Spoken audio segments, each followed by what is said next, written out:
우리 암송하고 계시는 분들도 있는데 우리 같이 한번 읽어보겠습니다. 한 목소리로 시작. 여호와는 나의 목자시니 내게 부족함이 없으리로다. 그가 나를 푸른 풀밭에 누이시며 쉴 만한 물가로 인도하시는도다. 내 영혼을 소생시키시고 자기 이름을 위하여 의의 길로 인도하시는도다. 내가 사망의 음침한 골짜기로 다닐지라도 해를 두려워하지 않을 것은 주께서 나와 함께 하심이라. 주의 지팡이와 막대기가 나를 안위하시나이다. 주께서 내 원수의 목전에서 내게 상을 차려 주시고 기름을 내 머리에 부으셨으니 내 잔이 넘치나이다. 내 평생의 선하심과 인자하심이 반드시 나를 따르리니 내가 여호와의 집에 영원히 살리로다. 아멘. 여러분, 오늘 이제 우리 여호와는 나의 목자시니라는 제목으로 말씀을 나눌 텐데, 그래서 포인터도 양으로 한번 바꿔봤습니다. 귀여운가요?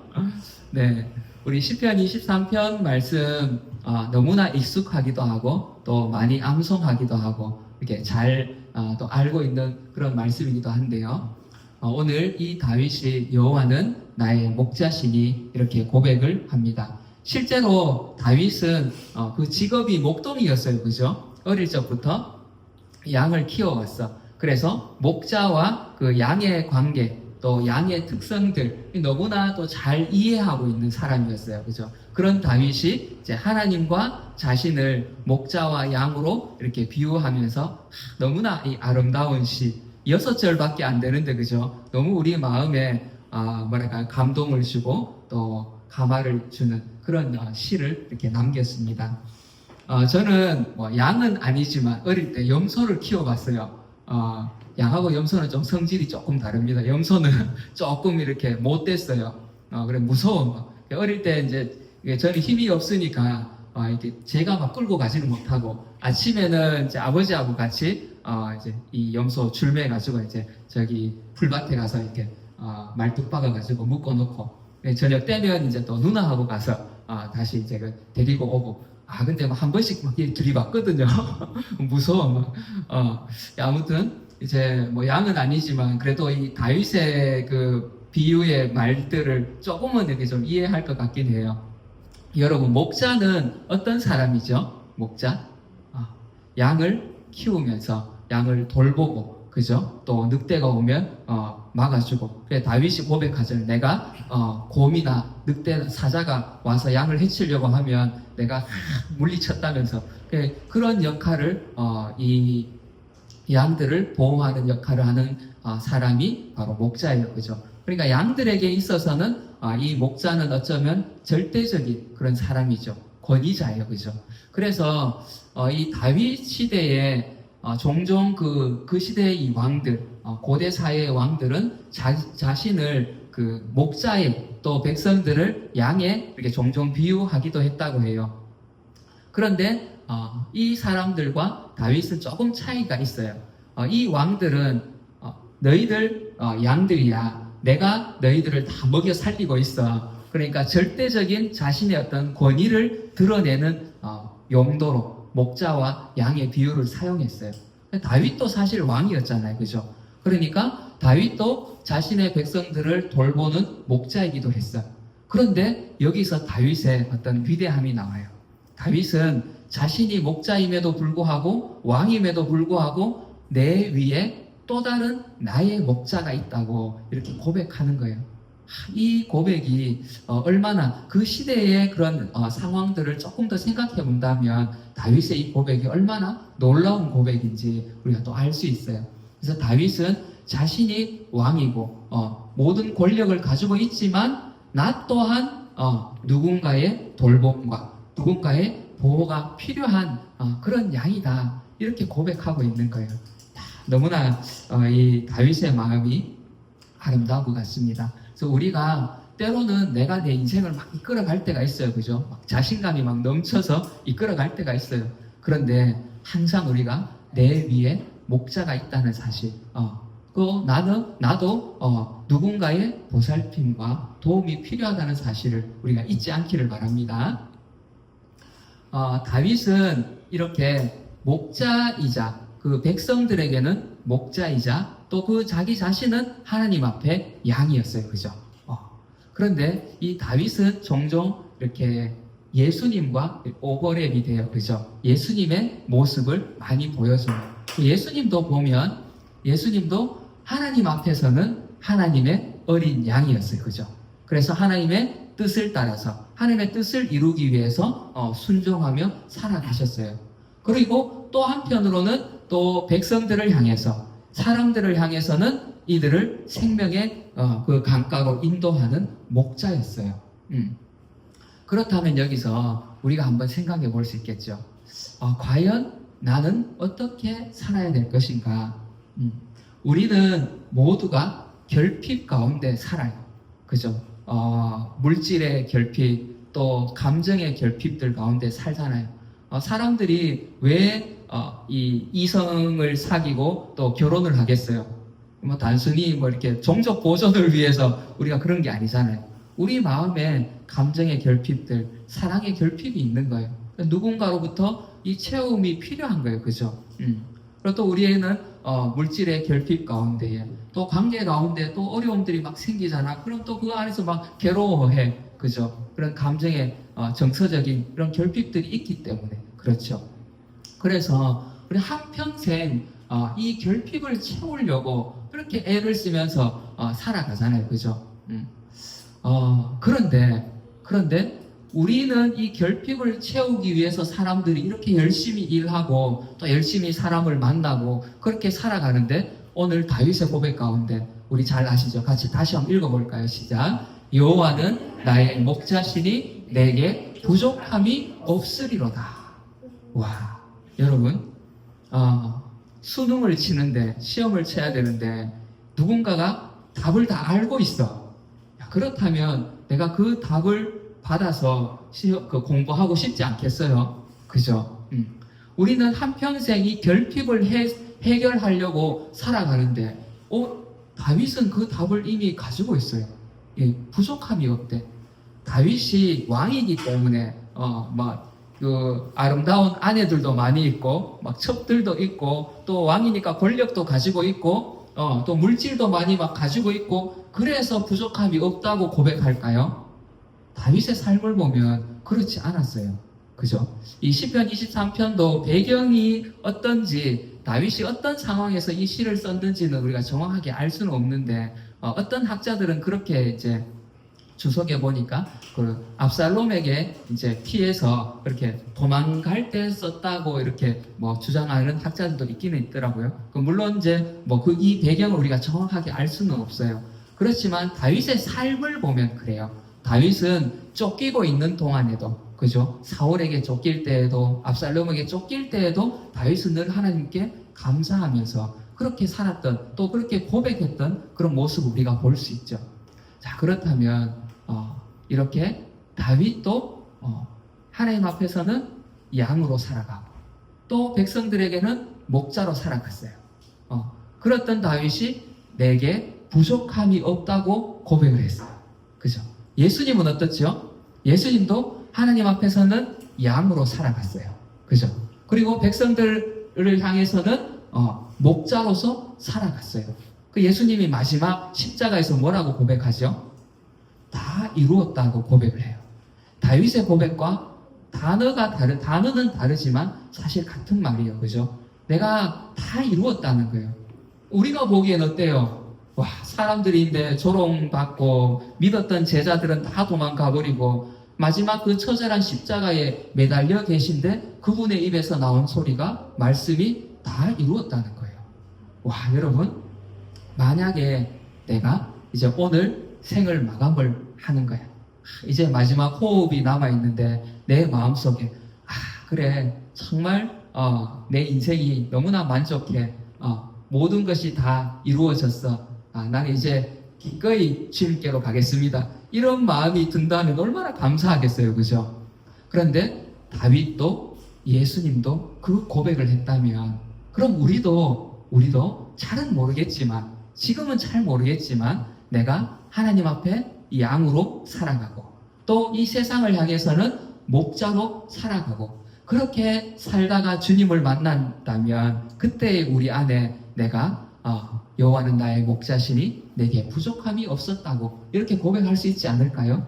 그죠? 우리가 처음 가는 길이 아니라 다윗이 걸어갔던 그 길, 또 예수님이 걸어가셨던 그 길, 우리도 함께 그 길을 가면서 이렇게 고백할 수 있기를 축복합니다. 우리 다시 한번 이미 내가 다윗이 되었다고 한번 생각하면서 이 고백을 정말 나의 고백으로 한 번 더 고백해 볼까요? 시작. 여호와는 나의 목자시니 내게 부족함이 없으리로다. 아멘. 여러분의 삶이 정말로 이렇게 주님으로 인해서 부족함이 없는 삶이 되어주시기를 축복합니다. 자, 그렇다면 도대체 다윗의 하나님은 어떤 목자셨길래 여호와는 나의 목자시니 부족함이 없다고 고백했을까? 오늘 본문을 한번 볼까요? 2절에 그가 나를 푸른 풀밭에 누이시며 쉴만한 물가로 인도하시는도다.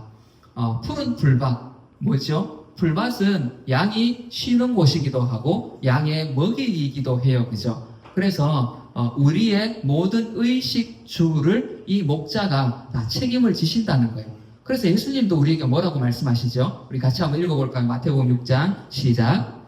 그러므로 내가 너희에게 이르노니 목숨을 위하여 무엇을 먹을까 무엇을 마실까 몸을 위하여 무엇을 입을까 염려하지 말라. 아멘. 여러분 이 말씀도 잘 알고 계시죠? 무엇을 먹을까 무엇을 입을까 염려하지 말래요. 왜? 우리의 목자 대신 하나님께서 우리를 푸른 풀밭으로 인도하시고 우리의 모든 의식주, 그죠? 먹고 입고 살아가는 것들을 다 공급해 주신다는 거예요. 그런 것들은 믿지 않는 자들, 하나님 밖에 있는 자들이 염려하는 것이지 하나님 안에 있는 너희들, 하나님을 목자로 삼는 너희들에게는 이거 걱정할 필요 없다고 말씀해 주시는 거예요. 그런데 우리가 살다 보면 그렇잖아요. 그죠? 먹는 것, 입는 것, 자는 집이 준비되어져 있다고 해서 내 삶이 또 평안한가요? 그렇지 않아요. 그죠? 우리 마음에 또 갈등들, 관계의 어려움들도 또 생겨나요. 그래서 쉬지 못할 때가 있어요. 그죠? 분명히 환경은 충분히 쉴 수 있는 환경임에도 불구하고, 지금도 어쩌면 여러분 그럴지도 모르겠어요. 다들 평안한 얼굴로 이렇게 앉아 계신데, 마음속에는 지금 막 두려움과 불안이 있을 수도 있어. 그런데 이런 우리에게 쉴 만한 물가로 인도해 주신다는 거예요. 우리 마음에 쉼을 주시고 마음의 갈급함들을 채워주신다는 거예요. 그래서 마태복음 11장 28절에 주님이 수고하고 무거운 짐진 자들아 다 내게로 오라. 내가 너희를 쉬게 하리라. 아멘. 제가 책을 한 권 봤는데 목자가 본 시편 23편이라는 책이 있어요. 지금은 절판됐더라고요. 그래서 좀 사기가 어려운 것 같긴 한데 이 필립 켈러라는 사람이 있었어요. 이분이 선교사님인데 이분은 실제로 8년 동안 양을 키웠대요. 그 양을 키웠던 이제 그 경험을 가지고 책을 썼는데 이 책 가운데 이런 그 부분이 나옵니다. 양들은 소심해서 두려움에서 자유롭지 않고는 눕지 않는다. 다른 양들과의 갈등에서 자유롭지 않으면 눕지 않는다. 기생충과 파리에서 그리고 배고픔에서 자유롭지 않으면 눕지 않는다. 그러니까 한마디로 말하면 이 양이 참 까다로운 동물이라는 거예요. 그죠? 그래서 두려움이 있다든지 저 숲을 속에서 뭔가 이 바람이 막 일렁일렁 하는데 뭐가 있는 것 같아. 늑대가 막 쳐다보는 것 같아. 그럼 못 눕는다는 거예요. 그죠? 먹을 게 없어도 못 눕는다는 거예요. 그런데 여러분, 우리는 어떻지요? 이 양과 별로 다르지 않아요. 그죠? 당장에 내일 먹고 입고 살아갈 그 돈이 없으면 오늘 잠이 안 와요. 그렇잖아요. 그런데 또 그것이 다 해결됐다고 해서 잠이 막 오나요? 그죠? 우리 안에 또 여기 이 양들처럼 두려움, 또 다른 두려움들이 우리 안에 찾아오고 또 여기 기생충과 팔이 나오는데 우리 안에 질병이 또 있으면 그죠? 또 내가 아프지 않아도 우리 가족 가운데 누가 또 아픈 사람이 있어. 그러면 또 우리가 눕지 못해. 누워도 잠이 안 와. 그죠? 이런 삶을 우리가 살아가요.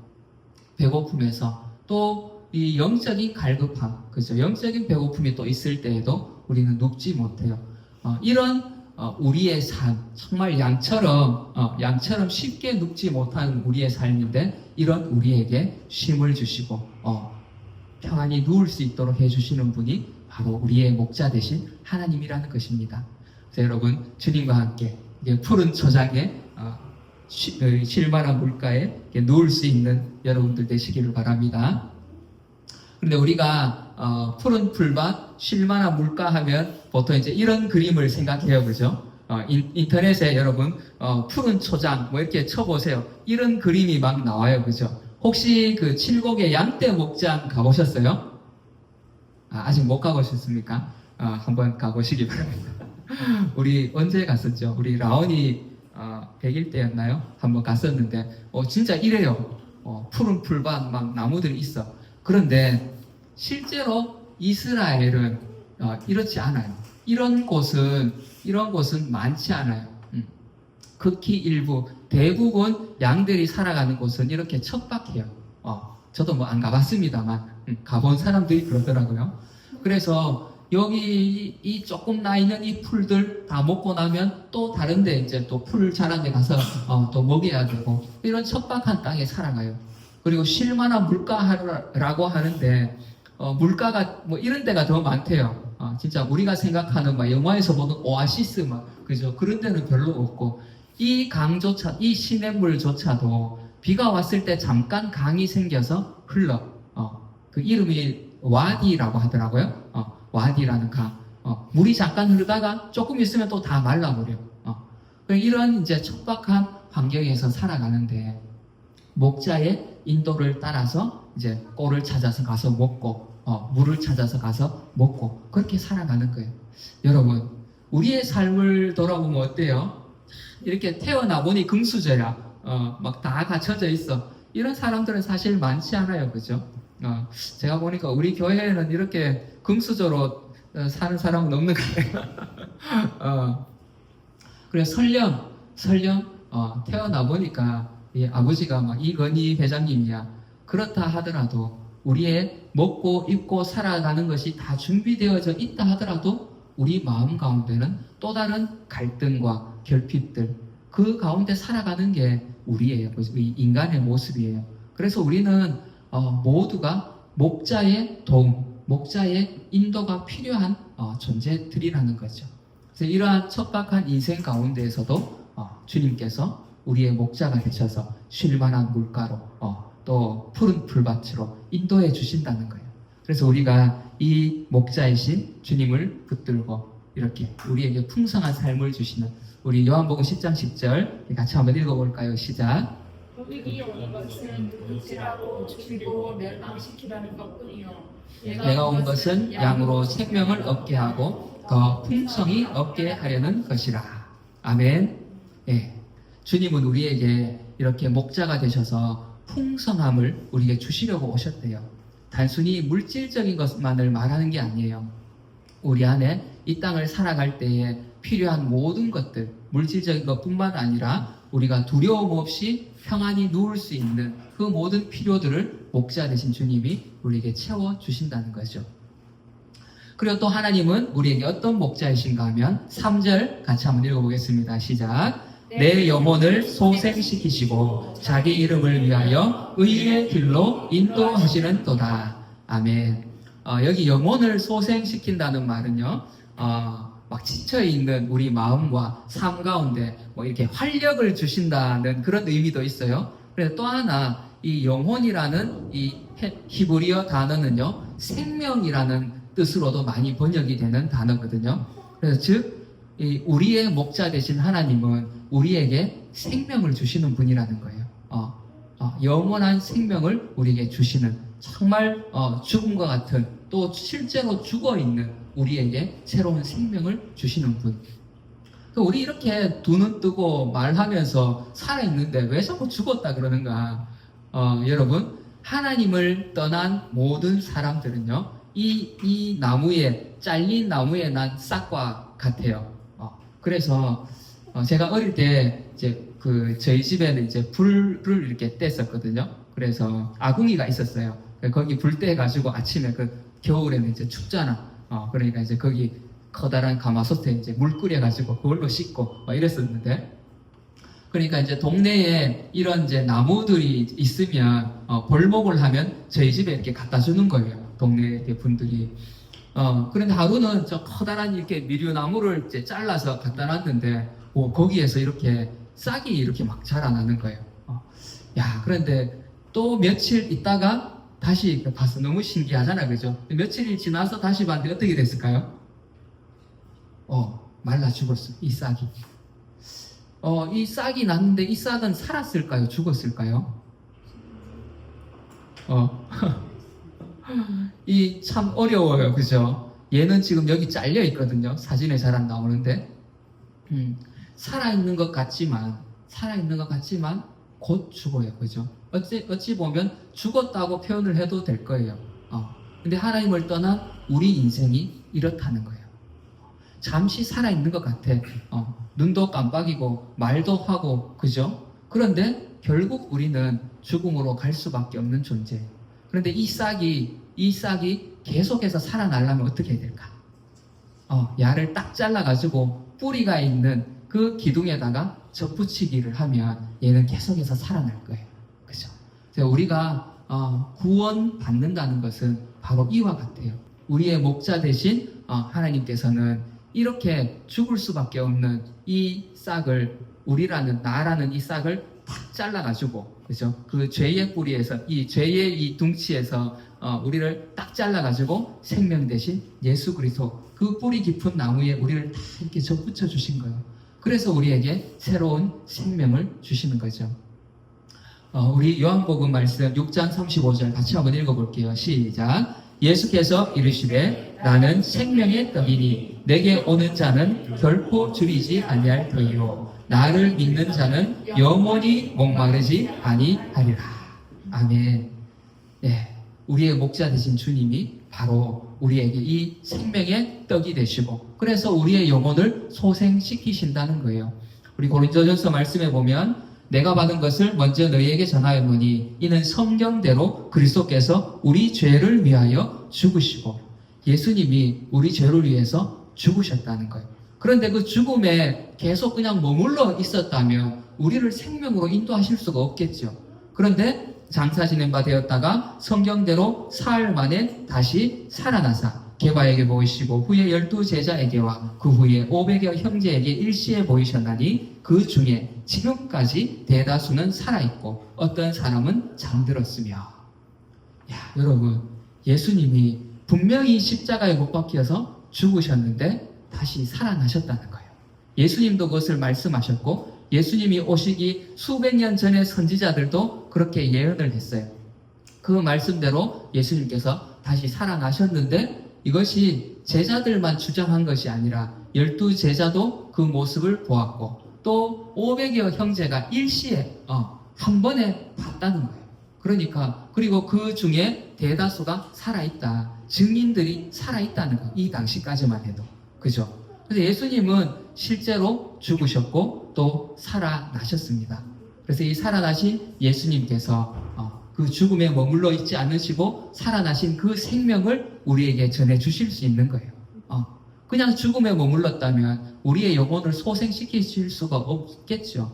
그런데 죽음을 이기신 이 목자 되신 주님이 우리에게 새로운 생명, 영원한 생명을 주셨습니다. 아멘. 자, 여러분, 우리는 예수 그리스도의 이 새로운 생명을 받은 자들이에요.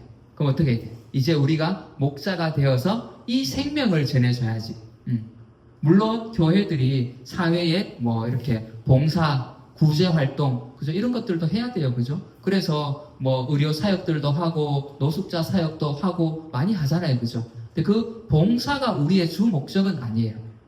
그리스도인의 주 목적은 뭐예요? 예수님이 나에게 주신 이 생명, 내 영혼을 소생시키신 그 역사, 그죠? 그 생명을 가지고 가서 또 다른 자에게 전해주는 그 목자의 역할을 하는 것이 바로 우리 그리스도인들의 역할이라는 것입니다. 아멘.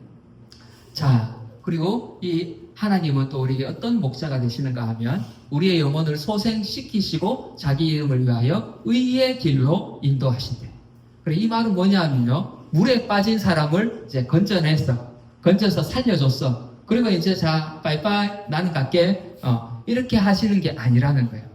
우리의 영혼을 소생시키셨어. 우리의 삶을 살려놓으셨어요. 그리고 그대로 내버려 두시는 것이 아니라 의의 길로 인도하신다. 계속해서 생명의 길로 우리를 이끌어 주신다는 거예요. 그래서 여러분들 두려워하지 마십시오. 야, 내가 이렇게 교회에 나오긴 했는데 내가 사는 내 모습을 보니까 야, 하나님 그 나라에 내가 갈 수 있을까? 내 진짜 구원받은 거 맞나? 두려워할 필요 없다는 거예요. 하나님께서 우리의 좋으신 목자 되신 이 하나님께서 우리를 계속해서 의의 길로 이끌어 가시는 줄 믿습니다. 그래서 물에 빠진 사람을 탁 건져서 어떻게 이제 그 머리도 말려주시고 옷도 젖은 옷도 벗겨서 또 새 옷 그죠? 마른 뽀송뽀송한 옷도 입혀주시고 이제 거기 다시 빠지지 말라고 뭐 그 물에 또 빠지지 말라고 울타리도 쳐주시고 이렇게 우리를 의의 길로 인도해 주시는 분이 바로 우리의 목자 되신 하나님이라는 거예요. 양들이 가서 자꾸 구덩이에 막 빠져. 그 목자가 어떡하겠어요? 거기 울타리를 쳐서 안 빠지도록 그죠? 막아놓고 그처럼 우리를 의의 길로 계속 인도해 주신다는 거예요. 그래서 우리 로마서 말씀도 같이 한번 읽어볼게요. 시작. 내가 확신하노니 사망이나 생명이나 천사들이나 권세자들이나 현재일이나 장래일이나 능력이나 높음이나 깊음이나 다른 어떤 피조물이라도 우리를 우리 주 그리스도 예수 안에 있는 하나님의 사랑에서 끊을 수 없으리라. 아멘. 아멘. 여러분 이 한 말씀만 붙들고 있어도요 여러분이 두려움에서 벗어날 수 있어요. 또 구원의 확신이 막 흔들흔들 할 때 이 말씀을 딱 붙들고 있으면 흔들리지 않습니다. 하나님은 선하신 목자이십니다. 우리를 의의 길로 인도하시는 분이에요. 그래서 세상의 그 무엇도 우리 목자 되신 하나님과 우리 사이를 끊을 수 없다는 거예요. 이 저의 말이 아니라 성경에 이렇게 약속하고 있어요. 그죠? 여러분 이 말씀을 굳게 붙드시기 바랍니다. 그리고 또 하나님은 우리에게 어떤 목자가 되시는가? 우리 4절 같이 한번 읽어볼게요. 시작. 내가 사망의 음침한 골짜기로 다닐지라도 해를 두려워하지 않을 것은 주께서 나와 함께 하심이라. 주의 지팡이와 막대기가 나를 안위하신나이다. 아멘. 저는 어릴 때 이 읽으면서 해를 두려워하지 해를 왜 두려워하지 않지? 막 이렇게 오해한 적이 있는데 해 받는 것, 그죠? 이것을 두려워하지 않는다. 여러분 앞에서도 말씀드렸지만 우리가 살아가는 이 세상이 참 만만하지가 않아요, 그죠? 밑에 제가 사자 그림을 넣어놨는데 저는 그 동물의 세계 어릴 때 되게 좋아했거든요. 그거 보면 사자들이 어떻게 숲을 속에 다 이렇게 숨어 있어요. 그것도 바람 부는 방향 반대로 이렇게 딱 숨어 있어. 그래야 이제 냄새도 안 가니까. 그래 살금살금 가서 이렇게 지켜보고 있다가 갑자기 막 달려들죠, 그죠? 이처럼 우리가 살아가는 데 있어서 수많은 위협들이 우리에게 막 닥쳐와요, 그죠? 때로는 경제적인 어려움들이 찾아올 때도 있고, 또 관계의 어려움들이 찾아올 수도 있고, 또 알 수 없는 막 외로움들, 그죠? 그리고 또 두려움들이 막 찾아오기도 해요. 그래서 성경에 보면 근신하라 깨어라 너희 대적 마귀가 우는 사자같이 두루다니며 삼킬차를 찾느니. 우리의 마음을 빼앗아 가려고 이 마귀가 막 우리를 흔들어 놓는 거예요. 이런 사망의 음침한 골짜기가 우리에게 막 다가온다는 거예요.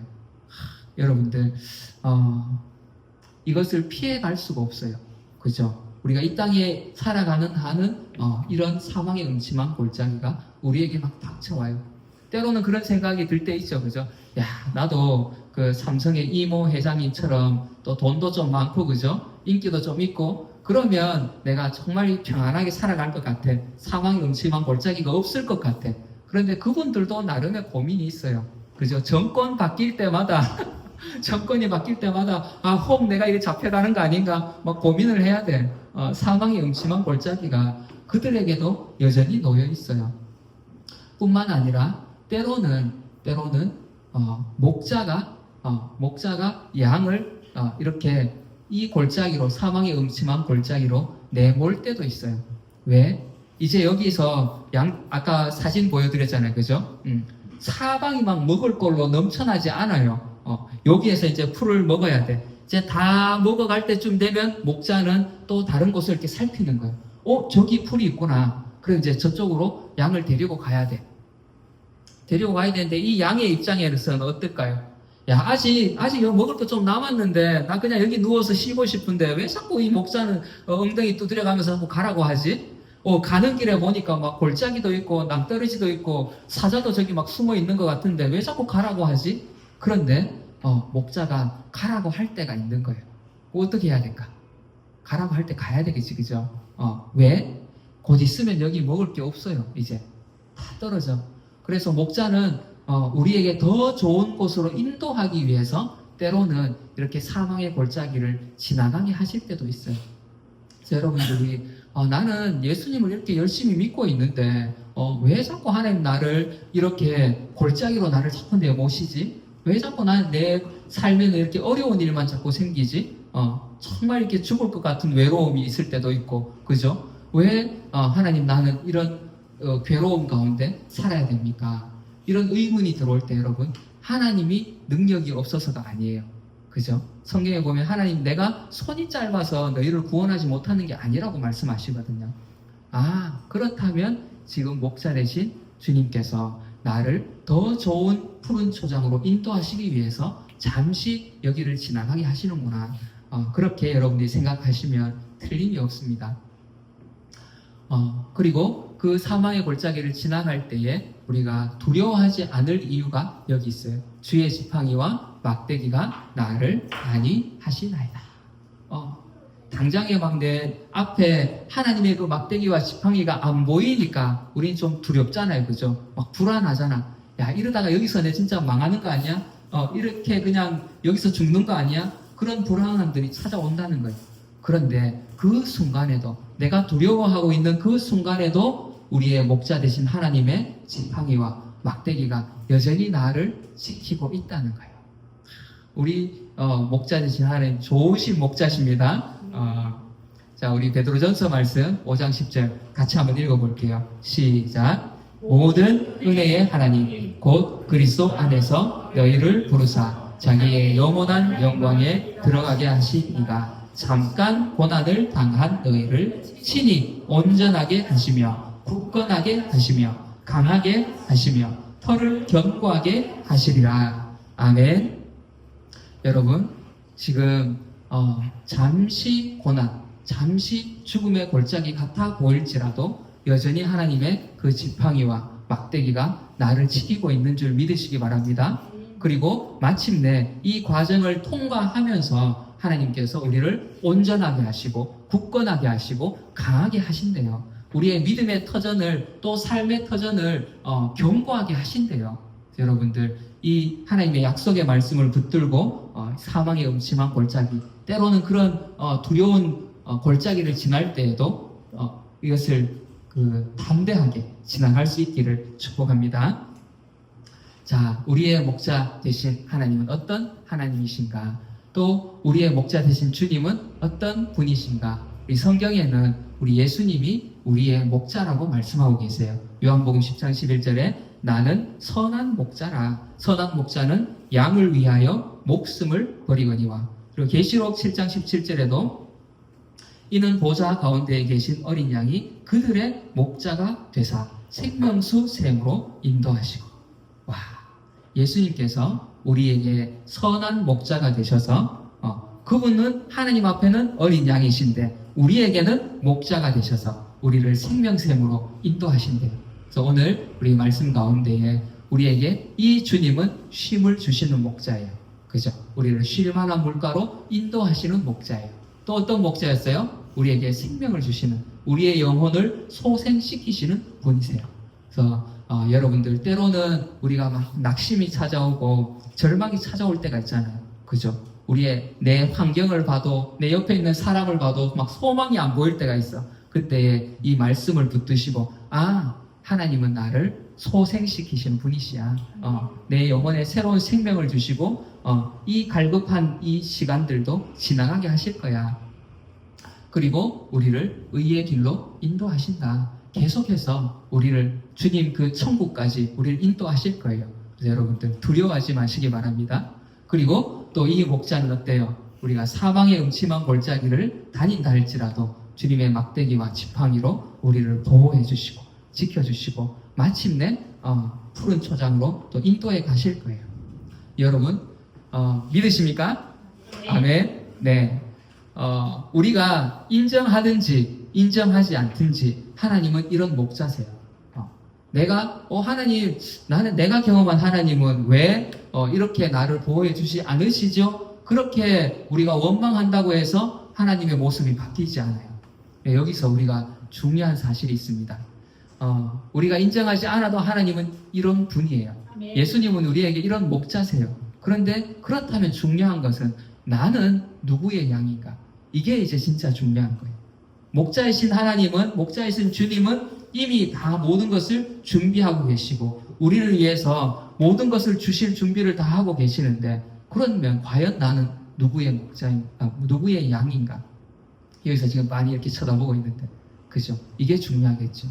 누구의 양인지 어떻게 알 수 있는가? 우리 요한복음 10장 27절 같이 한번 읽어볼게요. 시작. 내 양은 내 음성을 들으며 나는 그들을 알며 그들은 나를 따르느니라.